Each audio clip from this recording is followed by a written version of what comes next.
Dios les bendiga a todos mis amados hermanos. Hoy estaremos viendo un tema. ¿Sabemos ser guiados por el Espíritu Santo? Porque todos decimos que Dios nos guía, que el Espíritu Santo es el que nos guía. Pero la mayor parte de los cristianos tenemos un conocimiento de Dios que ha sido enseñado por nuestros líderes y por las personas que nos rodean. Y todo eso es correcto hasta cierto punto. Así que el no entender la importancia de la guía del Espíritu Santo, no le damos la importancia debida a ese llamamiento o a esa guía que el Espíritu Santo nos da, ya que a veces confundimos la voz del Espíritu Santo con nuestros pensamientos. Pero debemos conocerle para poder obedecer su voz, porque la guía del Espíritu Santo en nuestras vidas, en las vidas del creyente, es determinante para que podamos ser perfeccionados de acuerdo a como la Biblia nos enseña. Soy el pastor Ángel Vázquez y hoy es 26 de abril del 2020. En Romanos capítulo 8, verso 14 dice que, porque todos los que son guiados por el Espíritu de Dios, estos son hijos de Dios. ¿Recuerda lo que dice Juan? Y a todos los que le recibieron, a los que creen en su nombre, les dio el derecho de ser llamados hijos de Dios. Pero ahora el apóstol Pablo nos dice que los que son guiados por el Espíritu Santo, estos son hijos de Dios. A ver si podemos mediar estas dos ideas. El ser humano es todo un misterio. Dios conoce nuestra complejidad y sabe que humanamente no tenemos la capacidad de ser restaurados por nosotros mismos. Por eso el Espíritu Santo es el que toma el control del recién convertido para perfeccionarlo. Claro, si el creyente se deja guiar. Y para que el creyente se deje guiar por el Espíritu Santo, pues necesita conocerlo, saber quién es el Espíritu Santo, porque el Espíritu Santo es el que va a tomar o el que ha tomado el control del recién convertido, y lo será para toda su vida. Así que es necesario que ese recién convertido, ese nuevo converso, necesita que alguien le diga quién es el Espíritu Santo y cuál es la obra que el Espíritu Santo va a realizar en su vida para que él suavemente se deje guiar. Y de esta manera el Espíritu Santo pueda perfeccionarlo. Filipenses capítulo 1, verso 6 dice, el apóstol Pablo le dice a los filipenses, estando persuadido de esto, que el que comenzó la buena obra en vosotros la perfeccionará hasta el día de Jesucristo. ¿Y si sabemos lo que está diciendo el apóstol Pablo? El apóstol Pablo está diciendo que aquel que tomó a aquel pecador y lo llevó a la cruz del Calvario, o sea, el que comenzó la buena obra, él es el que la va a perfeccionar. Y lo predicamos, hermanos. Lo predicamos, lo enseñamos, pero no lo practicamos en la mayoría de los casos. Déjeme explicarle. A veces cometemos errores sin querer. Y la iglesia, pues, desgraciadamente, en la iglesia es donde suceden este tipo de errores. Porque en lugar de que la iglesia le enseñe al creyente, al recién convertido, le enseñe a conocer al Espíritu Santo, que le enseñe a dejarse guiar por el Espíritu Santo para que pueda aprender a conocer la voz de Dios.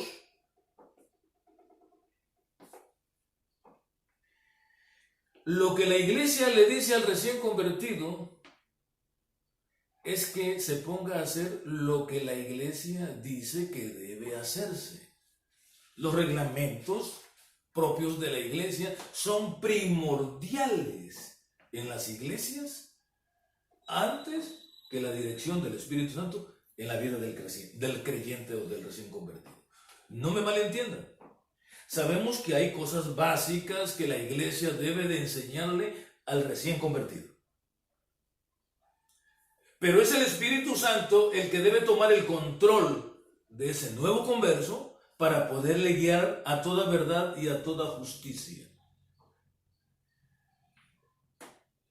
Y parece ser que si en la iglesia a donde la persona asiste no conocen la necesidad de que el Espíritu Santo guíe a la persona, entonces le van a dar una serie de reglamentos que el creyente debe de guardar por encima de la voz de Dios. Las iglesias tienen normas muy particulares que las diferencian las unas de las otras. El Espíritu Santo no. El Espíritu Santo tiene un solo objetivo: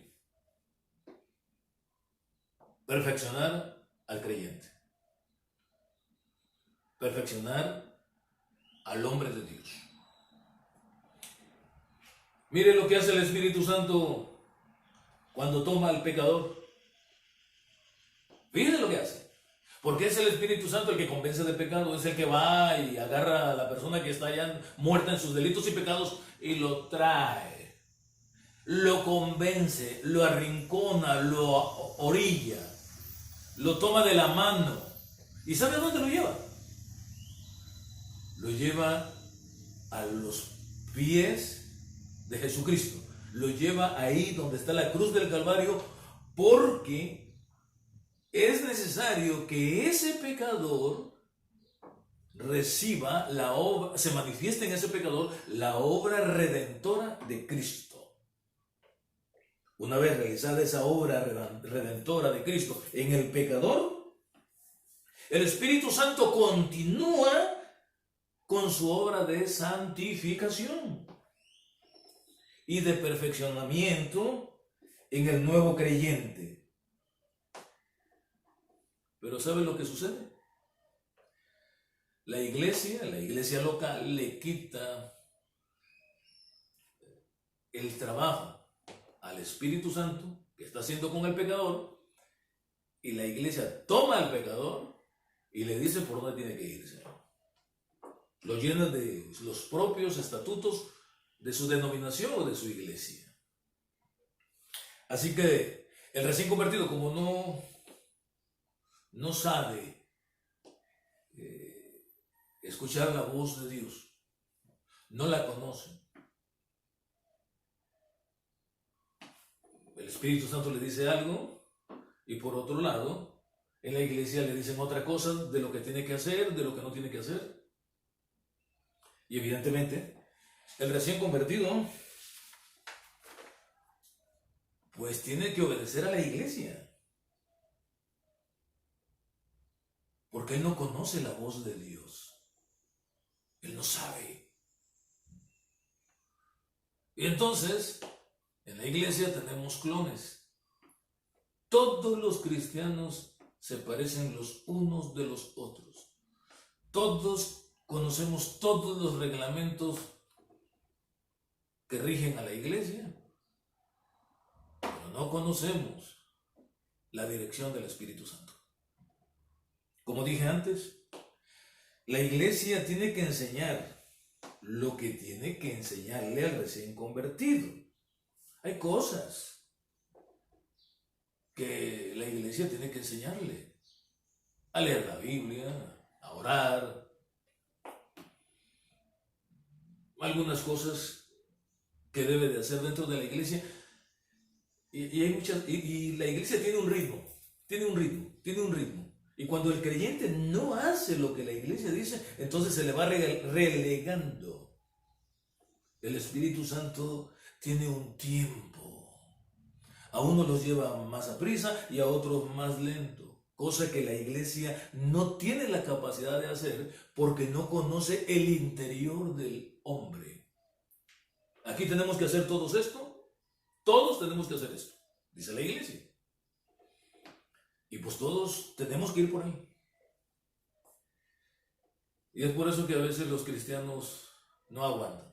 El recién convertido no puede. Porque no sabemos el daño que trae internamente. Pero si le enseñamos al recién convertido a escuchar la voz de Dios, estoy seguro que el Espíritu Santo lo llevará al ritmo perfecto. De tal manera que no vaya muy a prisa para que se canse y no vaya muy lento para que se quede. Necesitamos que la iglesia enseñe y que el que enseñe a que la gente aprenda a obedecer la voz de Dios, que aprenda a conocer la voz del Espíritu Santo y a obedecerla. Porque es el Espíritu Santo quien perfecciona al creyente. Y no es el pastor ni el liderazgo los que tienen la capacidad para hacer ese perfeccionamiento. El perfeccionamiento es un trabajo que hace exclusivamente el Espíritu Santo. Por eso no tenemos gentes perfeccionadas. Todos se parecen. Todos. Los cristianos, todos nos parecemos. A excepción de algunos que en su infinita misericordia el Señor hace que le obedezcan. Porque si no, ¿qué sería de la iglesia de Cristo?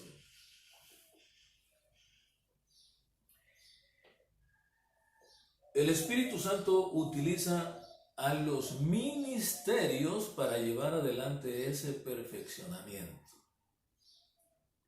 Eso es lo que dice en Efesios capítulo 4, del 11 al 12, dice que Él mismo constituyó a unos apóstoles, a otros profetas, a otros evangelistas, a otros pastores y maestros. Es el ministerio. Dice, a fin de perfeccionar a los santos para la obra. Fíjese. Nosotros los ponemos en la obra y después los perfeccionamos. No, es al revés. Dice que a fin de perfeccionar a los santos para la obra. Recuerda lo que sucedía cuando se estaba construyendo el templo de Salomón. Había una norma, una regla, que toda piedra que fuera puesta debía de ser labrada en el lugar allá donde estaba la cantera, para posteriormente traerla ya hecha y ponerla en el lugar indicado, porque no se debía de escuchar ningún martillo, nada ahí en el templo. La iglesia verdadera del Señor, la iglesia espiritual del Señor, se construye con piedras vivas perfeccionadas.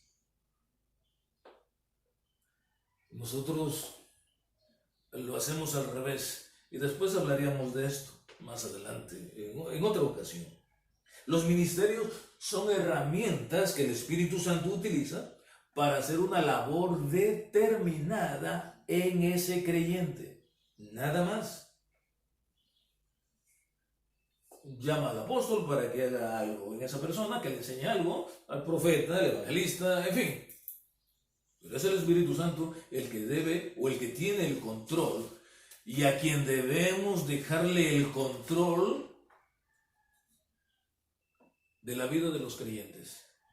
Por eso hay muchos problemas dentro de la iglesia. El Espíritu Santo le dice una cosa al creyente y en la iglesia se le dice otra cosa. Y hay una disyuntiva ahí. Hay un serio problema en la iglesia del Señor. Hay principios bíblicos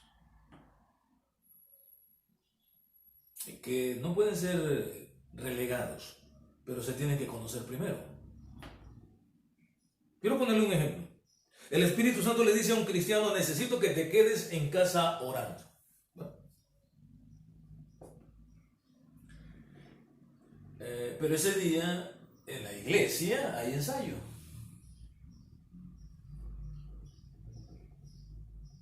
O es día de culto.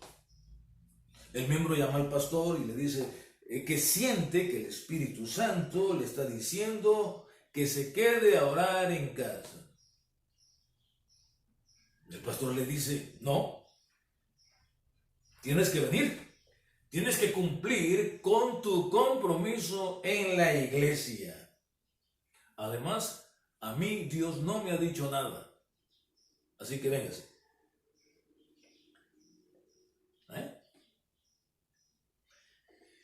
Bueno, el recién convertido tiene que obedecer al pastor porque no sabe cómo manejar la situación. Pero el Espíritu Santo va a seguirle diciendo a ese cristiano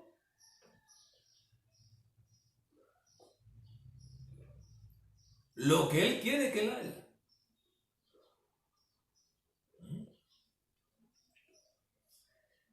Claro, el Espíritu Santo no va a pasar por encima de la autoridad del pastor. Eso es verdad. Porque Dios es un Dios de orden. Pero el pastor le dice que el Espíritu Santo no le ha dicho nada. Pero vamos a suponer que sí le dijo. Y que el pastor tampoco conozca la voz de Dios porque no le enseñaron a conocer la voz del Espíritu Santo. Entonces no es que el Espíritu Santo no le haya dicho. Es que el pastor no conoce la voz de Dios.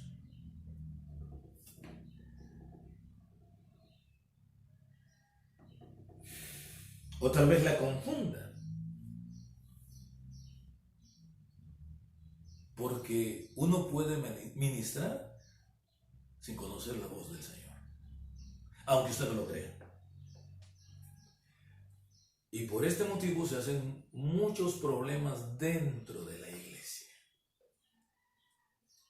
Porque al no conocer cómo trabaja el Espíritu Santo, entonces no se le permite al Espíritu Santo que tome el control del perfeccionamiento del creyente. Y el Espíritu Santo tiene un objetivo, tanto perfeccionar al pastor como perfeccionar al creyente.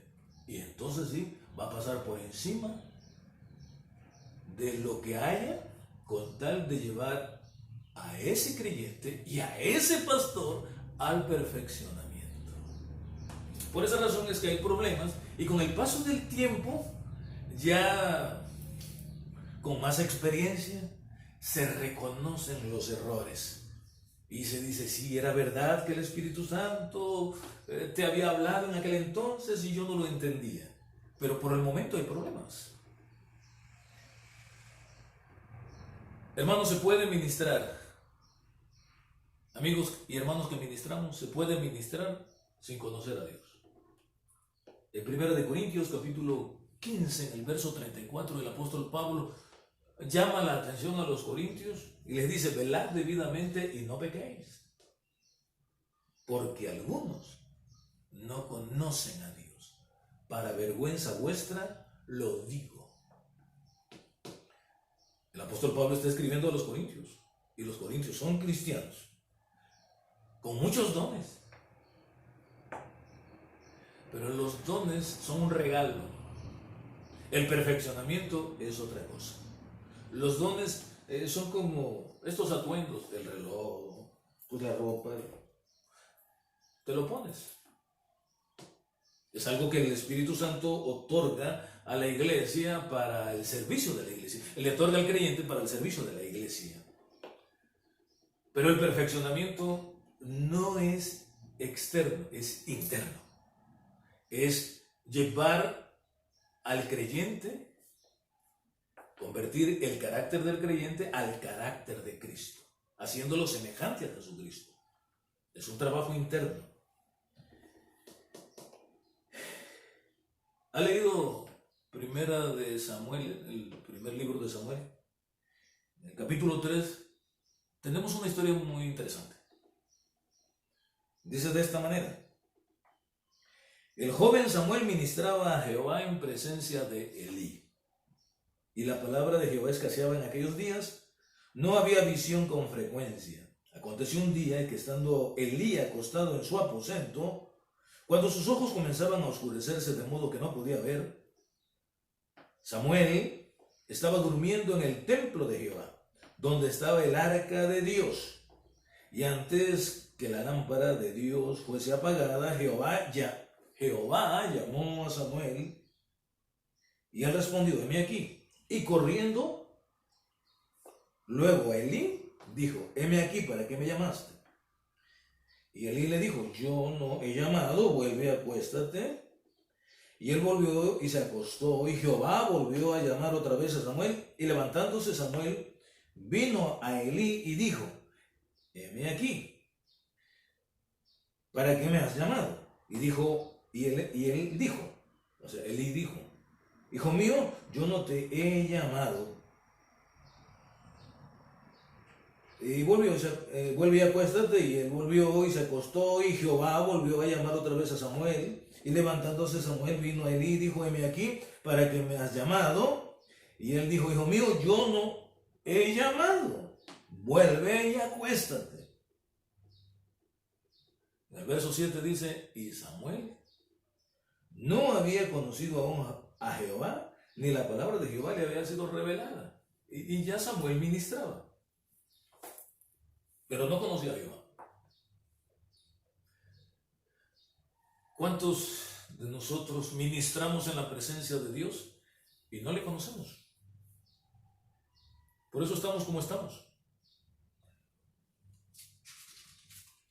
Jehová pues llamó la tercera vez a Samuel, y él se levantó y vino a Elí y dijo: heme aquí, ¿para qué me has llamado? Entonces entendió Elí que Jehová llamaba al joven, y dijo Elí a Samuel: ve, acuéstate, y si te llamare, dirás: habla Jehová, porque tu siervo oye. Así se fue Samuel y se acostó en su lugar, y vino Jehová y se paró y llamó como las otras veces: Samuel, Samuel. Entonces Samuel dijo: habla, porque tu siervo oye. Y Jehová dijo a Samuel: he aquí, yo haré una cosa en Israel, que a quien la oyere le retañirán ambos oídos.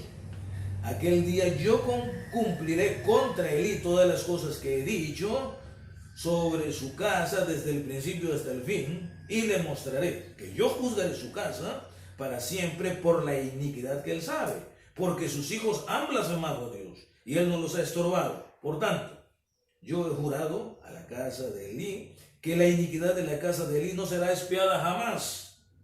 Y Samuel estuvo acostado hasta la mañana, y abrió las puertas de la casa de Jehová, y Samuel temía descubrir la visión a Elí.